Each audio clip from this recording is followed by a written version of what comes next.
Is there logic behind innovation? Most of us think that innovation and creativity lie within the purview of the genius. There is this myth propagated that innovation is akin to rocket science. A lot has been said about that moment of epiphany or eureka.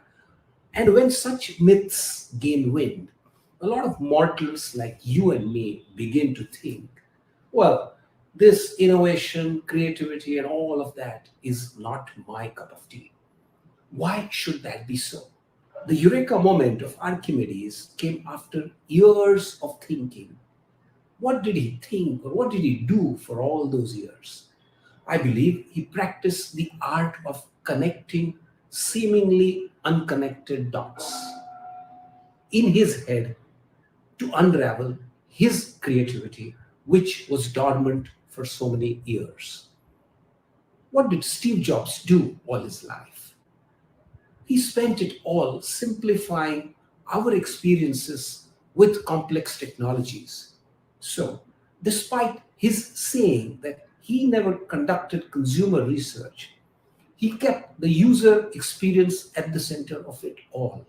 That's what the aura of Apple is all about. So, can creativity or innovation be broken down into a process that can be followed?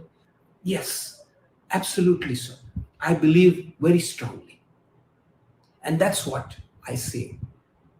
Innovation is not just magic, there is logic behind it. So, discover the logic, not magic, behind innovation in my book titled It's Logical Innovating Profitable Business Models.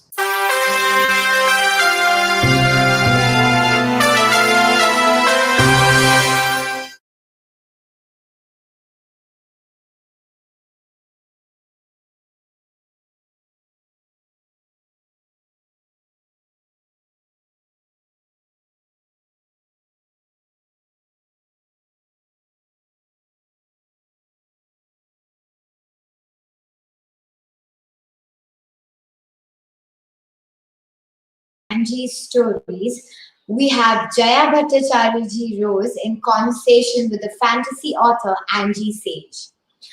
Angie Sage writes character led, many layered stories set in strange new worlds that usually have a touch of magic about them. Her big success so far has been the 7 book series Septimus Heap, which was published in 33 languages and got to #1 on the USA New York bestsellers list. Her popular series for younger children is Arminta's Book. Moving on to our second speaker, Jaya Bhattacharya Rose. Jaya Bhattacharya Rose is an international publishing consultant working with the publishing industry since the early 1990s. She has worked with feminist presses, multinational firms, and academic journals. Her blog has received more than 7.3 million visitors. Currently, she is also member Program Advisory Committee PAC for Master of Writing and Publishing RMIT, Melbourne, Australia. I now request Jaya Bhattacharya Rose to take the session forward. Thank you, Rucha. Thank you very much. And welcome, everyone. Welcome to this conversation with Angie Sage. And I mean, obviously, she needs no introduction. She's somebody whose series, I mean, she's prolific as a children's writer, right? Written picture books, written series, arcs, etc. But as Rucha pointed out, Angie is most well known for her Septimus Heap series. And this is what we are here to discuss today. Welcome, Angie. Welcome on to the show. And it's such a pleasure. It's a pleasure to have you here virtually, even if it's not in any other way. Hopefully one day we can rectify this and extricate ourselves from this fantasy world of our own and move on. Don't you think so? I mean, it'll be nice to be able to, hold on to people and hide in cloaks like your characters do. Yes. Run! and not be stuck. But I know. It's Angie, it's lovely. Welcome. Welcome. thank you very much. I wish I was there. Yeah, well, we shall one day. We shall be there. Absolutely.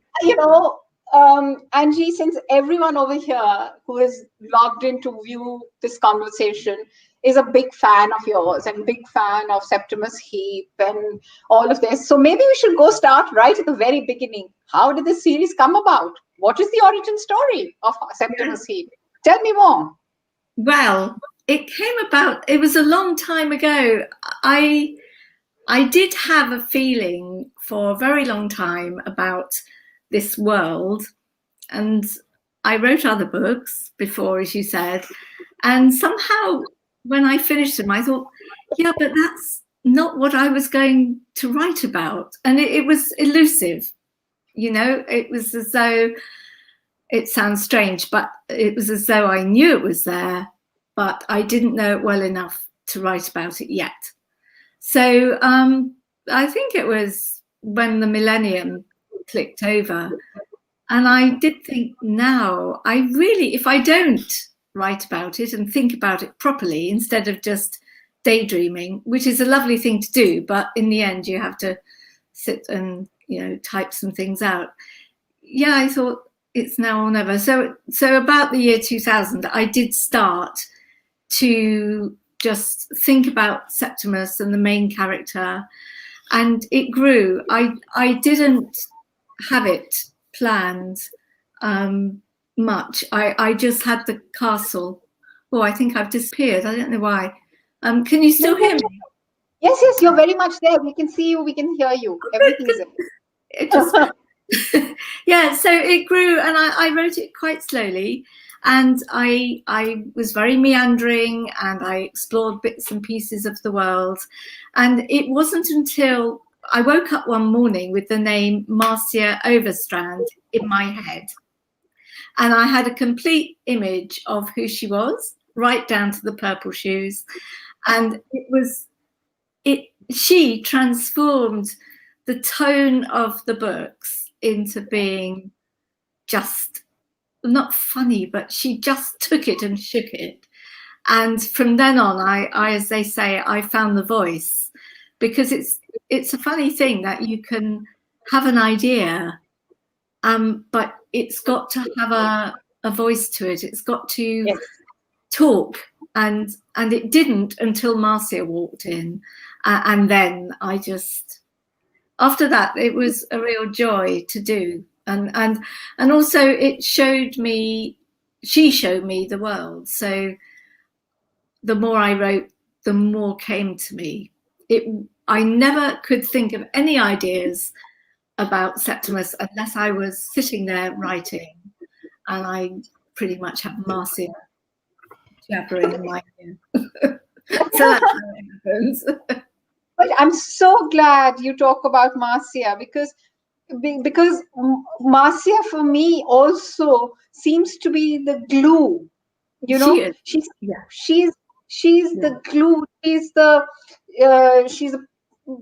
She's more than the glue, actually. She's the energy force. She is. I agree.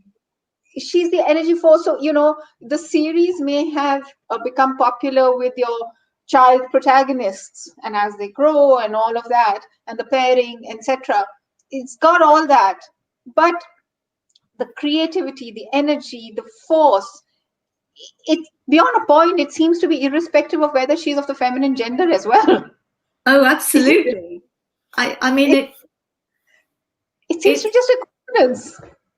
Yeah, she is her. She is an amazing human being. And I had this thing with gender, and I have been accused of writing too much from the woman's point of view in this. I've had fathers saying, what about my sons? Why can't they have someone to identify with? And there are plenty of strong male characters actually in it, but clearly not enough for those who are used to books being pretty much weighted that way. But Marcia, I just see as a person, and I forget what gender she is. She's Marcia, and and she is a role model for a lot of young women, I think. Yeah, the thing is, that's the thing with Marcia. It's not the fact that she's a woman, or that she's talking about this royal lineage which is matriarchal in nature and all the rest of it. That seems to be purely coincidental, because the very origin of this series arc is ground so much into that very traditional folkloric way of looking at the seventh son, the seventh generation, the seventh thing. It's a trope which you see so often in folklore around the world. Yes, and of course, 7 is the number of perfection. Yes, and it's so many things, isn't it? 7. It is. And I did take, I think when you write, you're allowed to dip into all kinds of archetypes and everything. And I didn't consciously search around for 7s or anything, but it just seemed to fit. And I don't know, it felt right. And so often with this Septimus series, all I can say is it felt right, because things did come together in a really weird way at times. And but when I was younger, I read a huge amount of legends and myths, which I thought I'd forgotten all about, but I think you never do, and they just bubbled up again in their own way. So although I didn't go searching for anything, it was clearly there, lurking. And that's your bedrock. Did you create any of your own myths and legends while writing this series? Did you find yourself creating anything new? They sort of blur, because there were some things I thought I had created, but I hadn't. There was sort of creatures that I thought, the eye was one of them in physics. And actually, I thought I'd made that up, and then I discovered that it does exist. And I think, well, how did I know that? But I must have done. So there's all sorts of things that you don't know about, and there are some things I wrote. I'm trying to remember what they were really. It all blends into a big, just a big world that makes sense. And so to me now, I can't separate the stuff I made up from the stuff that's real. The sense that I get is that you began to write because it just came to you, and it was a story which needed to be told, and as you wrote it built itself layer by layer, and you sort of pulled in the characters and you built it. But did you in any way ever have to revise a lot of the story? Did you have to refer to more myths and legends? You were residing in Cornwall when you began this. Did you at any point look around you at the local landscape and say, oh, maybe a bit of this and maybe a bit of that would be appropriate? I did. How does it work for a writer? It did. I think the Cornwall thing, because I wrote the first 3 books when I was living in Cornwall, and I lived just back from a creek, and there were mists coming in the mornings, and there was the sort of mud at the end of the creek, which I took directly. I wrote the Marham Marshes because of that. So I did use a lot of what was around me to set up that world. And what I did was I kind of enlarged it, that the Marham Marshes were based on a tiny bit at the end of the creek where there were these little cuts going through. And I tried to get a long one in my canoe once, and I got stuck. You can't turn around, can you, in a canoe? You get so I then had to go back. I tell you, that was not easy. So some of it was wishful thinking, and I thought, well, gosh, it'd be really nice if this actually went somewhere. And I think I spent a lot of time wandering around thinking about this and that, and then it comes out in the story. but certainly the first 3 books are very cool, very, and you know, I think the whole atmosphere is quite magical, really, to do with Cornwall and the West Country generally. Yeah. That's the sense you get, because I mean, it's a fantastic world that you've created with those, you know, and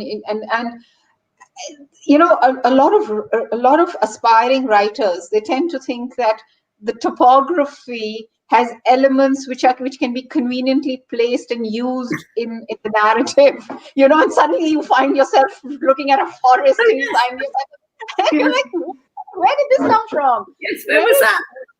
Yeah, but whereas in yours, it sort of blends, meshes together beautifully, whether there's a fortification, the castle, or the, you know, where the wizards reside, etc.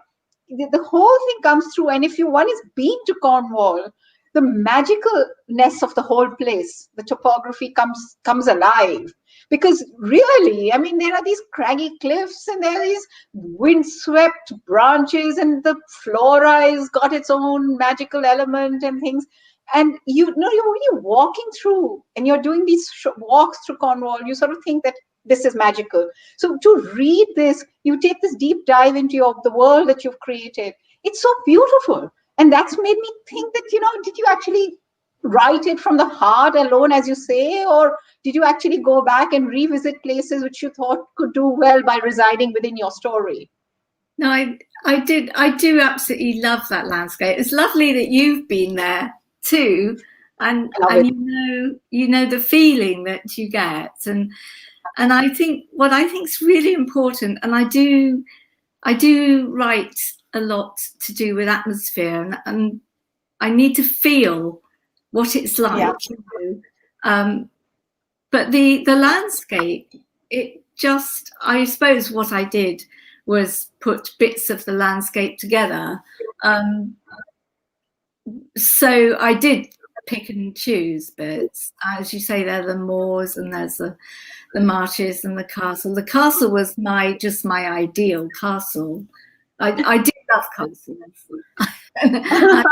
I've been to lots, and it's a big mishmash of, I think it's probably most like Carnarvon Castle.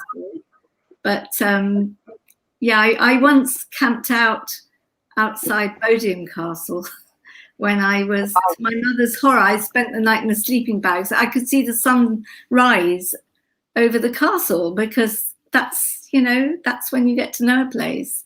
And no, it's not a night I would ever repeat, because I was discovered by a herd of cows. Okay, that's not a experience. They make a terrible noise munching grass. It's really loud.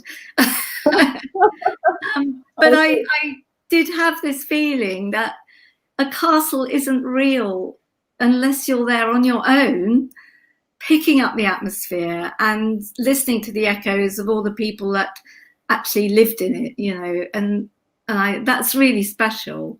So I suppose that's the joy of writing, that you can try and convey that, and you can kind of get into that a little bit. That's interesting. That's interesting that you say it, Angie, because from what I've gathered, you were formally trained as an illustrator.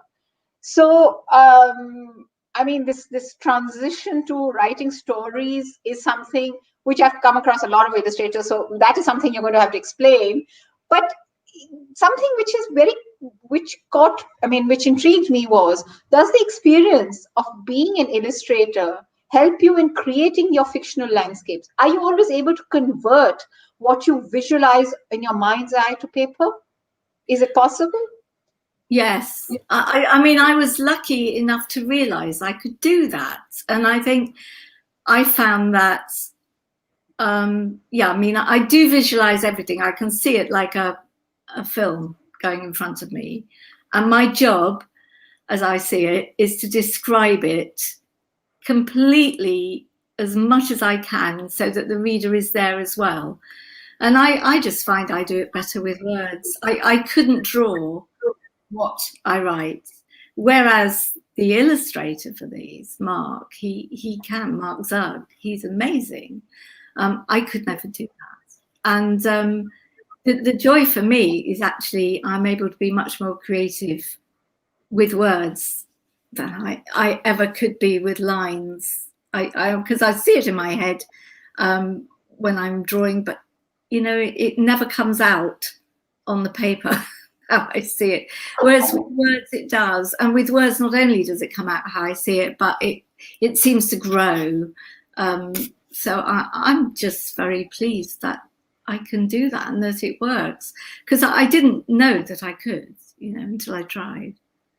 That's interesting. That's really interesting, because sometimes when I've interviewed illustrator come also / authors in the past, they've always had, some of them have had this tussle, because some can, they prefer expressing themselves through color and all of that. But it's interesting to hear you say that you weigh more in favor of words, and words give you that flexibility to express yourself.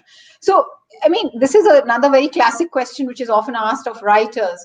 But but is there a particular kind of a ritual that you follow as writing, especially because when you are immersed in writing a series arc and it's going to occupy so much of your time, do you develop a rhythm, a writing, a ritual, something to help you maintain that writing? I don't know. It's something that is perfect. Right. I mean, at the moment, I don't have a contract I'm writing to, and it is very different because I'm still doing things, but there's no deadline. But when I was doing Septimus, the deadline was fairly full on, because it was a book a year apart from the last two. And there are 100,000 words each. That's a lot of words. So, yeah.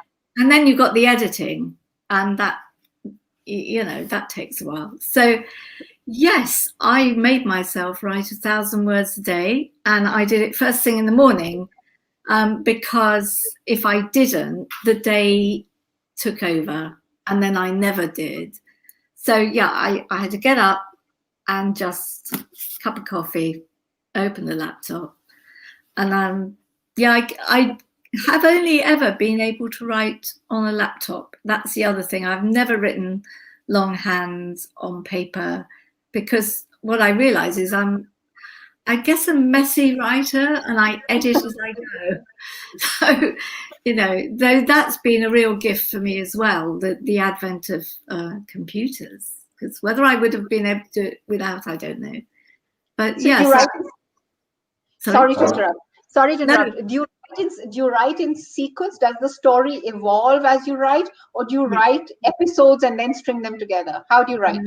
I have to write in sequence. The only time it's been out of sequence was one book, and I can't remember which one it was, where I realized I'd started a bit too far into it, and I needed to go back and add a bit at the beginning. But everything I write's in sequence. Otherwise, I wouldn't know what was happening.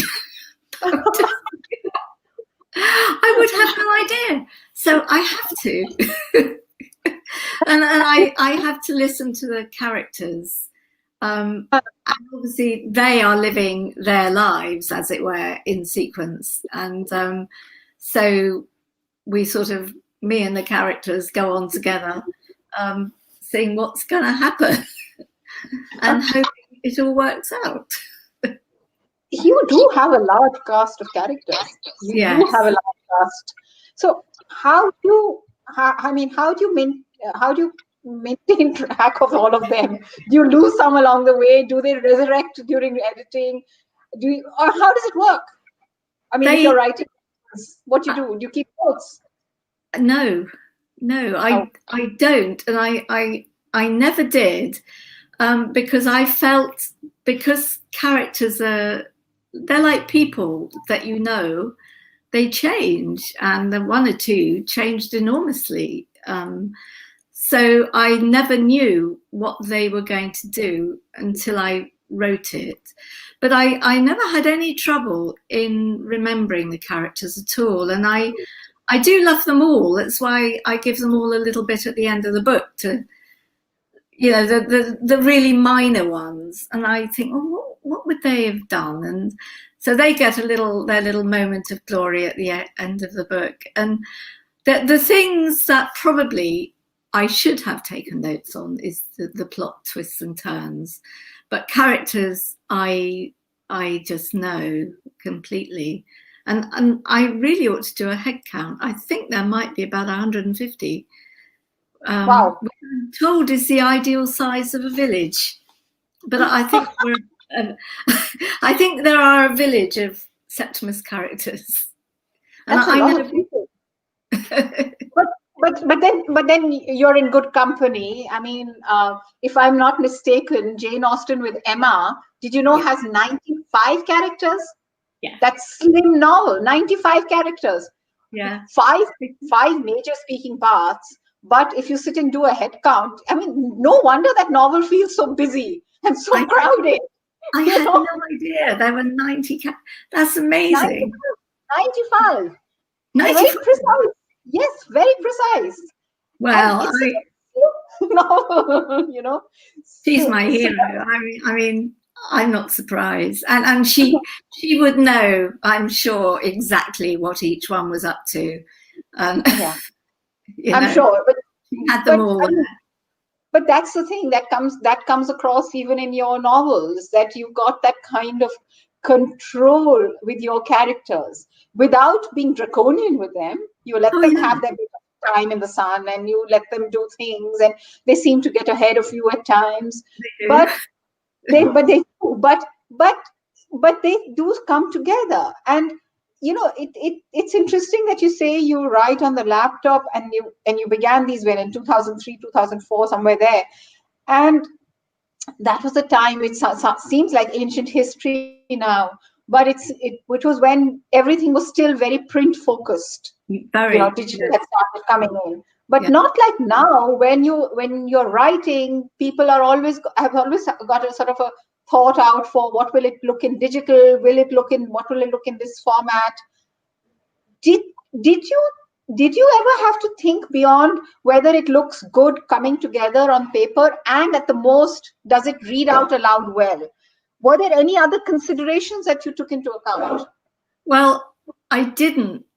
The paper thing, does it look good? I was really involved with the design of the book, the first books, and it was wonderful. I mean, HarperCollins were amazing because I'd been to art school and I love book design. I just had some suggestions, and I felt like maybe as an author I shouldn't make them, but they listened. I talked to the art department, and it was just lovely. It was a lovely, and they did wonderful things with it. So the actual design of the book, the type, they chose the type, and all the layout and the lovely white margins and the covers we discussed, and that was a real privilege, and I'm very grateful for that. The other thing with the oh gosh, what was it? There was the design. Oh, and remind me, what was it? Whether you wrote them with read out aloud in mind as well. Yes. And were there any other considerations? Yeah. Or was it just made for print? Yeah, the read aloud thing, I do read them aloud, and I read them out when I'm editing. And even the trouble is, I don't get to read out the last version because I read them out when I send them off, and then when the edit comes back, I generally don't have time, and I regret that sometimes, because reading aloud that's when you notice when you've over-explained something or under-explained or you've repeated or whatever. But reading aloud, I think, is really important. And I do find when I read them out loud, I do sometimes change a little bits and pieces. So I always think it's a shame one can't go back and just fiddle with books like you can with paintings. that would be fun. Well, that's the thing, that if you were writing 20 years later, I mean, like if you were writing now, as you're writing some of your new books, you have that flexibility and that provision, because immediately you can write it in the digital space. You can fix it and you can do things, and the revisions can wait for the print edition in the next print run.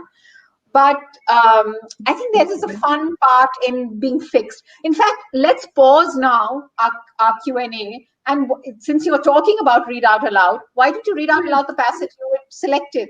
Yes. It would be great to understand what you're trying to say. Would you like to do that? I will. This is, it's from Quest, and it ties in with the thing about characters and how they have their own lives. And this involves, Beetle, who I love Beetle. I really do. I think he's very admirable. He's a young man who's grown up just with his mum, and he's had to really work for everything he's got. And he's got a prize job, a job he loves, as a clerk in the Manuscriptorium of the castle. And anyway, there's Beetle, and he's with Princess Jenna. And they've also got a creature called the Ulla, which is a little cat, which turns into a panther at night. But really, this is about Jilly Jin. And Jilly Jin, I saw as taking over as head of the Manuscriptorium. I thought she's going to be great. She was an earnest young woman who was going to really do good stuff. And I was really looking forward to writing Jilly Jin. And I thought she'd be a real paragon of how one should be. Gosh, was I ever wrong? She's a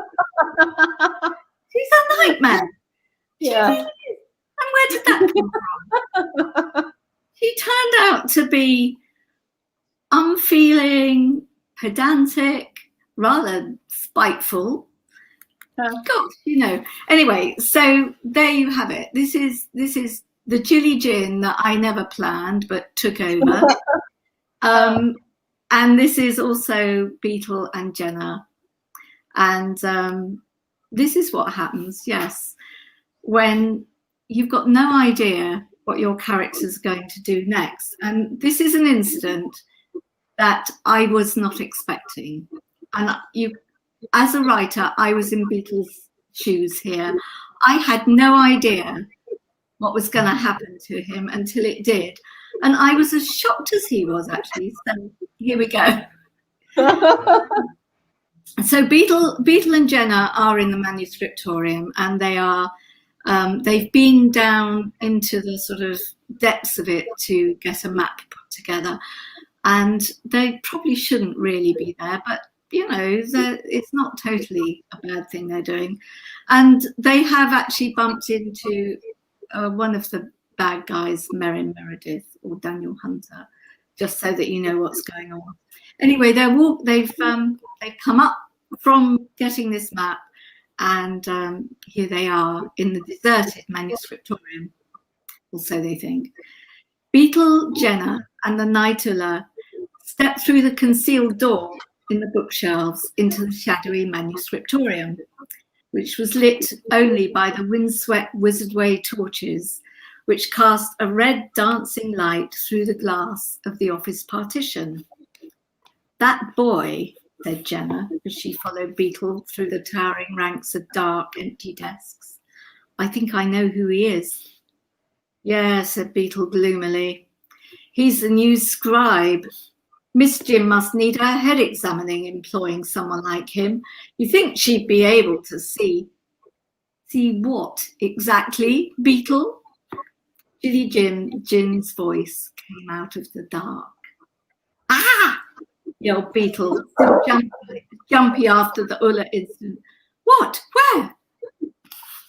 "Up here," said Jilly Jin, from somewhere up above them.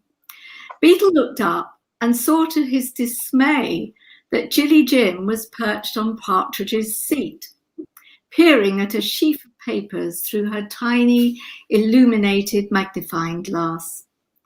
Jilly Jin turned her attention to Beetle and Jenna. She gazed down with a face like thunder. I was occupied in checking Mr. Partridge's work, she said. It has not been up to scratch these past 3 days.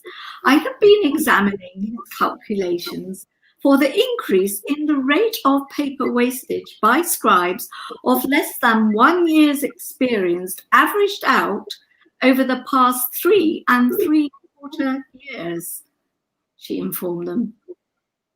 I was just coming to the conclusion that they do not possess the standard of accuracy that I expect from my scribes, when not only do I hear the state of my head being so insolently discussed with a mere outsider, but Beetle was indignant. Jenna's not an outsider. Do not interrupt. However important Princess Jenna may be, she is not a member of the Manuscriptorium, ergo she is an outsider. And you, Mr. Beetle, have just taken an outsider through a restricted access passageway. But Jilly Jin's tirade swept on. Not only that, Mr. Beetle, you have been discussing sensitive Manuscriptorium business with the aforementioned outsider and insulted your chief hermetic scribe, to whom you have taken an oath to show respect at all times. You have broken 3 of the sworn tenets of the Manuscriptorium. But do not interrupt. I am not finished. In addition, Mr. Beetle, it has not escaped my notice that you have neglected to take due care of the inspection sledge, a small grown escaped beetle. My new scribe, Daniel Hunter, informed me of a conversation he heard between you and Mr. Fox. I understand that 2 days ago you took Mr. Fox on an unauthorized errand into the ice tunnels to retrieve the inspection sledge, which you had neglected to secure in the approved manner. I also understand that Mr. Fox then spent the remainder of the day in the sick room after encountering the ice race. And thus we were yet again 1 scribe short that afternoon. Is that correct? Beetle nodded miserably. Answer me. Yes, it is correct, mumbled Beetle. Jenna gave Beetle a sympathetic glance, but Beetle, who was staring wretchedly at his boots, did not notice. Unfortunately, Jilly Jim was still not finished. Normally, on receipt of a written apology and an undertaking to conform to the regulations of the Manuscriptorium at all times, I would be prepared to overlook such poor behaviour. Beetle glanced up at Jilly Jin, but she looked straight through him. Even in the red glow from the torchlight through the window, Beetle looked pale, and he knew there was a but coming. A big but. It came. But, said Jilly Jin, one thing I am not prepared to overlook is my inspection clerk colluding with a successful attempt to unseal a hatch. And then, so I understand, entering through the hatch into a forbidden area. Beetle felt sick. Jilly Jin had found out, just as she knew he would. He knew she would. Jilly Jin looked down from her lofty height. She seemed unwilling to get down from the desk, possibly, thought Jenna, because Beetle was a good 6 inches taller than she. But right then, Beetle could not have felt any smaller. He just wanted to curl up and disappear for a very long time. Mr. Beetle. Jilly Jin drew herself up straight and, like a judge about to deliver a particularly harsh sentence, she announced, I give you notice that I hereby terminate your employment at the Manuscriptorium immediately. Your indentures shall be burned. You will leave now and take your personal effects with you. Both Jenna and Beetle gasped. What? You're fired? snapped Jilly Jin, who could be horribly concise when she wanted to be. You can't do that, protested Jenna. Beetle is brilliant here. This place couldn't run without him. You're crazy to get rid of him. He's the best person here. Jenna stopped, realising too late what she'd said. It is of no concern of yours, Princess Jenna, Jilly Jin replied coldly. I shall run the Manuscriptorium as I see fit, and I will not be dictated to by anyone. So that is how Beetle lost his job. Poor Beetle. And I was as shocked as Beetle. I don't know what that. But then, the funny thing is, then I realised that I wanted Beetle to go on the quest with Septimus and Jenna, and that I'd actually been quite sad at the thought of him not being able to go.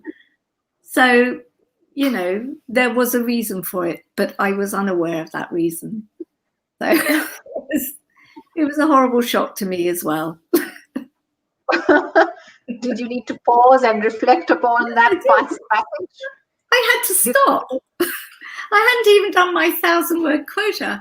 I was so upset. I just had to stop. You felt emotionally drained. Yes. It is exhausting. It's exhausting when something springs such a nasty surprise upon you. Yes. Yes. And one of your favorite characters. One of your favorite characters whom you nurtured, and you think that you've got a vision for them, and you think that you're the storyteller very much in charge, and here they just scurry away from you. They decide to open other passageways for you. Yeah, I never do have the illusion of being in charge. I must say, I am aware that I'm on this ride with them, sort of almost equal status. That my only thing is, I know what's happening to them all. That's the only thing I've got over my characters, is I know all of them and they just know their bits. But when I'm with them, we're in this together. I mean, stuff can happen, and that's it. Generally unfolds out for the best in the end. It's only very rarely that I have somewhere I do need them to go, or something I need them to do, and very often they don't do it. So I just work. So that's interesting. So that's interesting. That will bring me to the next question of, how do you define a story? How do you define a good story? Does this definition of a story differ when you're a writer and to that of when you're a reader? Or do they coalesce? I think it is the same when you're writing it as when you're reading it. I think you need to be in the character's shoes, and I think if you're not, then you're not interested in what happens to them. So you've got to find something in the characters that you recognize or that you care about, or that creates a sort of an echo in you as the reader or the writer, and then you go with them. And that's the story, is wanting to go with them. And if you don't want to go with them, you close the book, and you don't have to. And I find I do that now when I'm reading. If I'm not invested in the characters, I don't carry on. And you feel the same as the writer too. That's interesting that you say that, for two reasons. One is that earlier on in the conversation, you had mentioned that you were writing this, and you wrote about them as 3 books, but these developed into the series arc of 7 books, your favorite 7. Yes. So obviously you were invested, and you wrote and wrote and wrote and wrote. But how did that series arc come about? I mean, did you feel as if you could tell more, or was it that contract hanging over your head? Was it the popularity of the series that defined for you the series? How did it work? Or was it just you still very much the storyteller, interested in exploring the characters more?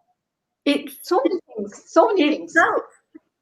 It grew when I was writing it. I was amazed, and I didn't expect that. And Magic was the first full-length novel I'd ever written, and I had not understood that it would have a life of its own. I just didn't. And so I knew by the time I got to the end of Physic, which was book 3, I knew it wasn't over. And I knew kind of where I wanted to get. I wanted us to know what time it was in and all that sort of stuff. But there was so much still to do, and it was like the story, it just kept unfolding. And I didn't want to go over the magic 7 books. And I also didn't want to do it 1 year at a time for their age. I just wanted to get to a stage in the characters' growth where I could leave them and let them get on with their lives for a bit. That's interesting. Yeah. That's interesting because, now it's fashionable to start off doing prequels and doing stuff. Would you ever get back to revisiting those characters, or would you like to leave them where they are and let them lead their lives? Well, I would go back, yes. And in fact, I did with the Todd Hunter Moon trilogy that kicks in. Although it focuses on other characters as well, that does kick in when Septimus is 21. And I'm at the moment, just for my own self and the fans that are really into Marcia, I'm writing it's going to be self-published, just a short book about Marcia and what happened, how she came to the castle when she was age 16. So yeah, I mean, I've discovered that I could write about Septimus forever, to be frank. It doesn't seem to go away. That's very interesting. In fact, I'm glad that you mentioned the fans, because you obviously have fan fiction, lots of people, doing websites, etc. on your thing. And this is a great opening for when we can have the Q&A, because I believe that there are questions in live store for you. For instance, there is Arun G asking, do you think at present age, where the attention span is less, it will attract more characters in the book? Do you think at the present age? Well, I think they're asking about whether having so many characters in the book, how will be accommodated when people seem to have less attention span? Does it make a difference? I think it might do. I think it does require a certain amount of willingness to, to keep reading and remember a bit. And I was actually, it was suggested to me at the end of the series that the books were really too long, not for that time, but to go forward in the future, they would need to be shorter. And that is right. And so when I was doing the Todd Hunter Moon books, I did cut the character cast down a lot. And it means you lose some of the subplots. There's always 3 or 4 things going on in each book. And I think in Todd, there were probably 2. So that is a good point. And I think it's true that the things do need to be simplified a bit, because there isn't perhaps at the moment the willingness among everyone. A lot of people do still like that, but do you really think that you need to simplify? I don't know. I'd rather not. I really don't know. It was suggested to me that it would be a good idea. And I do know that at the moment that I don't think there is anybody, as far as I know, wanting a 100,000 word book of that complexity, which is a shame, and I'm not sure why. But things change and pendulums swing, and they'll swing back to that probably. And there's nothing wrong with shorter books either. You can get just as much in. It's just perhaps you explore the characters a bit less. Well, maybe, or you do the 9/10 of the iceberg, or you do the Jane Austen thing where, I mean, there's so much gravitas. Every time you go back to our novels, there's always much more to explore. So Yeah. simplification is still a mirage. And as in terms of attention span, I'm not too sure. It seems to be the mantra of the age that that there is attention spans are less and we should not be reading. But on the other hand, I come across now more and more of these books which are like doorstopper novels, and they're great fun to read. Yes, they are. Great fun to read in length, I don't think anyone has changed. I think it's just probably there's a lot more on offer and different things. So books now have to compete with computer games, which are extremely good and varied and in depth. And it's just that it's become a sort of an alternative rather than the mainstream, perhaps a bit. But yeah, it's. I think there's space for both, is my feeling. No, I think there is space for both, and I think there is a lot of. I think the thing is that what has happened with multiple formats coming into the current age is that there's been an explosion in the way people access stories. Yeah. And it's immaterial, the length of the stories, because I find that whether you are accessing them digitally, etc., it's influencing the way the writers write, and their chapters tend to become longer, or the books are becoming longer. This simplicity, this whole idea of simplicity, is a very complicated and a loaded question, and we can sort of nitpick about it in a completely different session. We don't need to do that. It's interesting. Yeah, it's true. There's so much to say in terms of formats and how it's defining writing rules. It's redefining writing, the structures of books. It's redefining pace, and yet I find it is not. There is a lot of sense in going back to the classical rules of engagement when it comes to reading, and appreciating it for what it is, because when one opens a book today, one wants that old world feel of a deep dive and sinking into an imaginary world which is of another creation, and being one-to-one with the writer.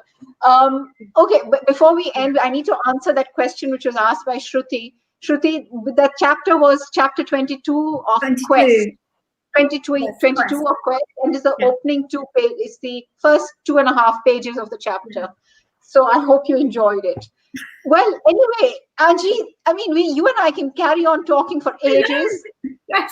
It's been such a pleasure talking about your writing journey. Yes, and we've talked about the characters, we've talked about how they came about, how you began to write, how it influenced you. I actually have a lot more questions which we can carry on over email. I'd love to. It's been so nice to meet you. Likewise, I'm so glad that this happened, because I mean, there is, you've created this wonderful, complex fictional world, and then your titles, the book titles, are these old English, which is suddenly hits you in the face. Like, where did that come from? I don't know. Don't ask me. I'm not asking you, because now I realize there's certain things I can't ask of you. But I mean, there's so much interesting, and there's you've got to read aloud. You've got so many different formats, and it's interesting that as a writer, you don't want to let go of Septimus. Septimus doesn't want to let go of you. No. And you're all aging beautifully. Good. Your age. It's interesting. It's interesting because when you write, when you've known the character for so long, it comes along so beautifully. I would love to know what you think about that and how it's going to emerge in your book. I definitely write it. This is the thing. And I definitely want to read what you write about Marcia, because I think I had a lot to say about Marcia. A lot to say about Marcia, a lot to say about Sarah, and a lot Sarah. Yes. You had a lot to say. She's she's like Leah's Claudia. I mean, but she's like Leah, but she's a powerful woman. That one. She is. Yes. She is. Yeah. And, So I would love to hear what you say. But anyway, I mean, Angie, so really thank you for everything. I mean, is there something you wish to say? Last couple of words, do share with us. I just thank you very, very much. It's just been such fun, and I've learned a lot too, a lot. So thanks. It's been good. You know, and yes, we will be in touch. We will be in touch, and I hope one day you can come over to India. I would And, love to. Yeah. You know, yes, and talk about fantasy, because we have a huge world here of fantasy and storytelling, which I would love to introduce you to. So thank you. That would be wonderful. Thank you. So I'll see you again. Yes, we will see you again. And before you go, I have one last question. One last question, if you don't mind. No. I mean, you talked about Marcia, but how did you come up with the names of all these characters? 150 characters is a lot. It is. And it's the only thing I don't have to work hard for is the names. They're there. And I'm lucky. I have to think of the plot and all sorts of things, but the names are just there. So are they really are. They just appear. So it's magic. It's magic. And are they apt? Are they apt? Do they Yes. fit the character and the personality that you envision? Yes, they are intricately linked. So when the name's right, I know who the character is. If they haven't got a name, I don't know who they are. Yeah, the names are always linked with the character in a really special way, like Marcia was. And I realised with Marcia Overstrand, I had an image later, and I thought, where does that come from? It's a woman striding across a beach, because Strand is an old-fashioned name. And it's, usually there's a nugget of something there. But I don't consciously know it until I think later on. That's interesting. Do you also, like James Joyce, have do you associate colors with your characters? No, I don't. I'm not. Yeah. Huh? I don't. No, I don't do that. It's funny. I know some people have a real color linking thing, and it doesn't do that with me. It's what the words look like and how they sound is what I, That's interesting. Yeah. But I think you do get a sense of a lot of rhythm in your works. And I love that, because it reads out aloud. But anyway, we shall now conclude, because we're running out of time. And a pleasure. Thank you very much. And thank you for Pune Lit Fest bringing us together. I mean, this has been fascinating. Yes, and we shall be in touch. And thank you for everyone. And if there's anything else you wish to say in questions, Angie, please email me. We'll have a conversation. We'll have a great time. Yeah. Yes. Okay. Thank you. Bye. Bye. Thank you so much for giving us the opportunity of being a part of this fascinating conversation. Please join us at 6:45 for our next session, Sharing Limelight with Animals. Thank you.